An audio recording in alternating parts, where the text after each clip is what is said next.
And welcome to the Ruby Tuesday. Today we are talking about Netflix's original animated series Resident Evil Infinite Darkness. This is ending explained. So there's going to be spoilers in this, massive spoilers. So if you haven't watched it yet, go back and watch it and then come here and give me your thoughts.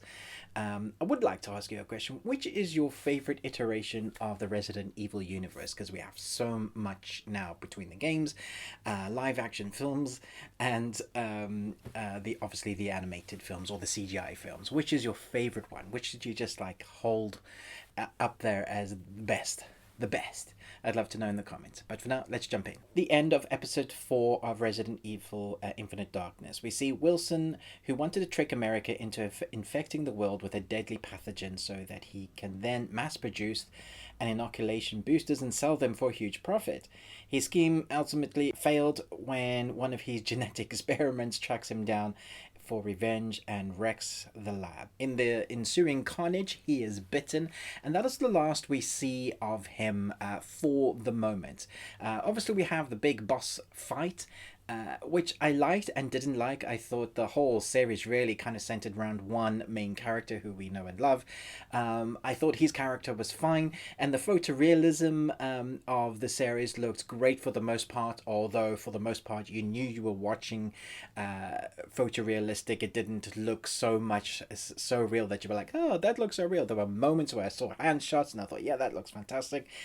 Anyway, I digress. So we go back to the boss fight. And the boss fight itself is that kind of cliche thing where you've been watching an anime or you've been playing the game and you get to a moment when the virus mutates or is allowed to be mutated, and we have that boss fight. There was more than one moment where I was watching this scene. I was like, this, in continuity wise, just doesn't seem accurate. He's struggling to climb up a chain and then drops down and picks up a whole bridge segment and throws it at Leon. And I just thought, well, that just doesn't seem right. If he can pick up a bridge and throw it, he can climb up a damn chain.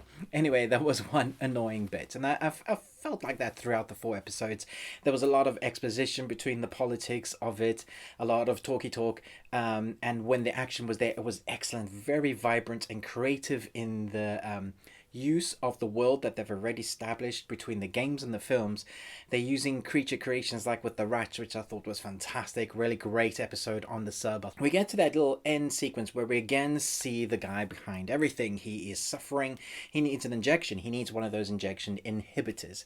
So he gets himself injected, and everybody expects the Umbrella Corporation logo to be on the case, and we're like, yeah, those are the biggest bad guys of all, right?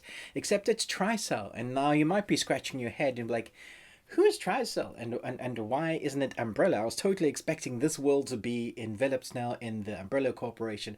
Well, if you're a fan of the Resident Evil games, you will know probably you would have lots of mention of them in the games, but one particularly was mostly about, I think, Resident Evil 5, which is one of my favorite. Mostly set in Africa, to do with the Ouroboros manipulation of the virus, and we see that, and it kind of, even in the palette and tone and color palette in some of the episodes, especially that kind of recurring flashback of where the story recurs. It kind of even reminds me of that in the game. So I think they were playing to that.